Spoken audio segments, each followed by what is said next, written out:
রাজধানীর মিরপুরে একটি বাসায় ৭৫ বছর বয়সী নূরজাহান বেগমের মৃত্যুতে তার সন্তানদের অবহেলার বিষয়টি সামনে এসেছে, যা দেশজুড়ে নাড়া দিয়েছে। এই ঘটনায় তার ছেলে মংলা বন্দর কর্তৃপক্ষের সদস্য যুগ্ম সচিব AKM আনিসুর রহমানকে পদ থেকে প্রত্যাহার করে জনপ্রশাসন মন্ত্রণালয়ে সংযুক্ত করা হয়েছে। বুধবার জনপ্রশাসন মন্ত্রণালয় থেকে এই সংক্রান্ত একটি প্রজ্ঞাপন জারি করা হয়েছে।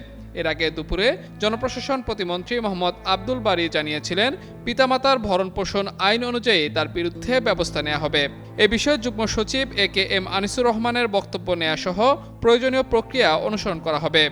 গত ৩১ মে জরুরি সেবা নম্বর ৯৯৯ ফোন পেয়ে ঢাকার মিরপুর ১১ নম্বরে একটি বাসা থেকে নূরজাহান বেগমের মরদেহ উদ্ধার করে পুলিশ। তখন পুলিশ জানায়, মরদেহটি পচে গিয়ে পোকায় ধরেছিল। দুর্গন্ধ পেয়ে বিষয়টি পুলিশকে জানানো হয়। পরে জানা যায় তার এক ছেলে যুগ্ম সচিব, আরেক ছেলে বাংলাদেশ প্রকৌশল বিশ্ববিদ্যালয় বুয়েটের শিক্ষক এবং এক মেয়ে স্থানীয় একটি স্কুলে শিক্ষকতা করেন। তবে তার প্রতি সন্তানদের অবহেলার বিষয়ে দেশজুড়ে তীব্র সমালোচনা হয়।